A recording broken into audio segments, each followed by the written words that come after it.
So it's Friday night, time to go out, get crazy, we're going to Michael's. That's what hot married people do. Go out on Friday night and go to a craft store. So why are we crafting? On a Friday night? So on a Saturday morning, we can do this.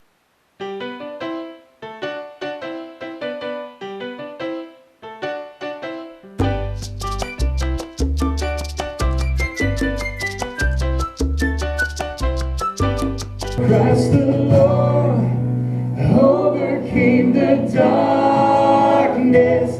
He's alive. So I'm a big fan of live music. It's always interesting to me to see where these musicians come from.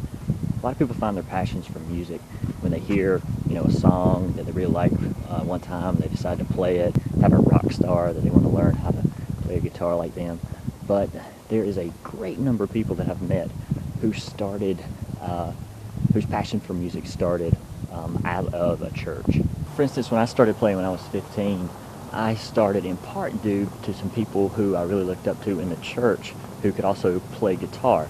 Not long after I started playing, my friends started playing different instruments, not just guitar. After that, we formed a band together, and we formed a band together out of something that we were doing with the church. And they encouraged us, they gave us equipment to use. Later on, I joined another band out of a similar set of circumstances. I grew up in the deep south of the United States where churches are fairly prevalent. And so there was a lot of people, I don't know, it seemed to be a lot of musicians, a lot of people who were musically talented. When we moved to DC, that seemed to change pretty drastically. I started playing in a band there and I thought I'd have to compete, but the simple matter was there was no one else to compete with. What I'm not saying is in order to be a good musician you have to come up out of a church, not at all. But what I am saying is it's interesting to me that the church fosters the arts, and I think it's kind of a good thing. Sunday afternoon, I am going to plan, and it is raining fantastically. Oh yeah, and it's sun shining too.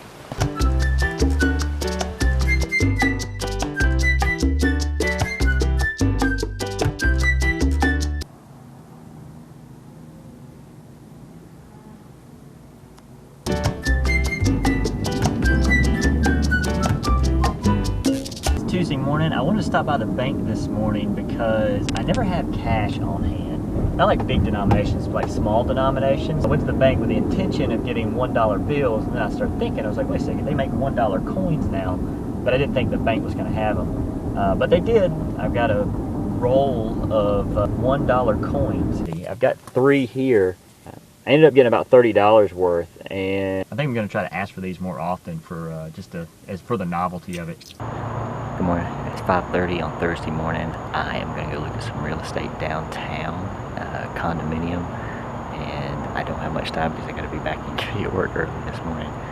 But I've got the bike ready, and let's see if I can get back in time.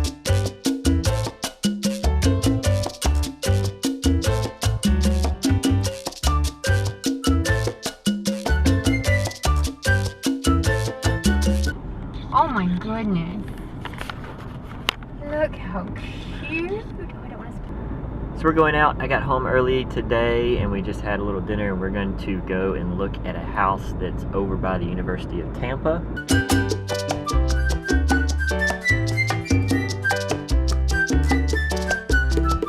That's it. Another bedroom. Oh, there's the kitchen. Yeah, it's kind of like stuck in this corner here. I found it. The third bedroom is right here. It's small. It looks kind of small.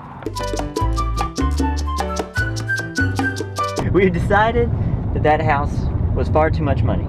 They need to come down because they have not done a good job. And if they have not done a good job, we shall not pay that much.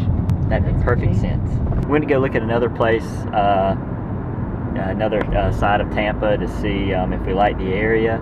And now we're just depressed, so we're gonna go get milk and cookies. Heard of Chipless chocolate chip cookies. That makes me want to do this just in rebellion. What's that one? Double chocolate chip. It's gluten-free. Yeah. Fighting the atrocity that is the Chipless chocolate chip cookies. What are you doing? So I'd like to take this opportunity to introduce the world to Fat Rufus. There are 2 cats that live over there at that house there. We don't know their names, but we called one Fatly and one Rufus, and we can never tell the difference between the 2 of them.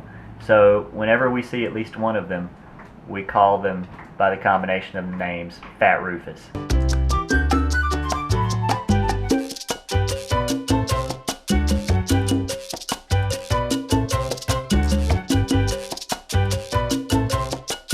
Good morning, it's Saturday, and I think I'm gonna go for a run into the city.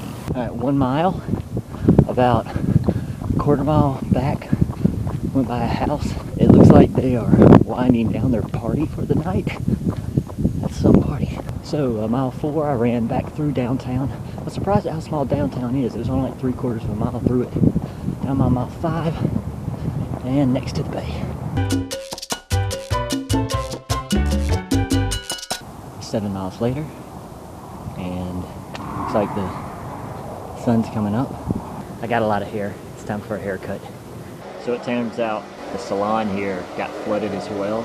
So all of the floors have been taken up. They had to replace all the drywall. I'll kind of show you what it looks like.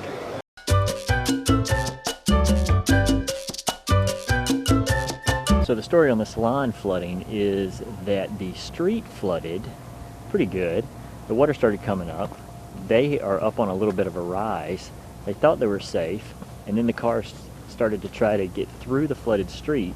When it did, it created a wake, and then waves started pounding the door and then started flooding into the salon. But they are taking the opportunity to do a bunch of upgrades to the place at the same time. But man, what a pain. While I was there, they were carting things out to put it into a moving truck to hold it temporarily so the floors could get done. So just, man, I can't imagine being a business owner and have that happen. What a nightmare.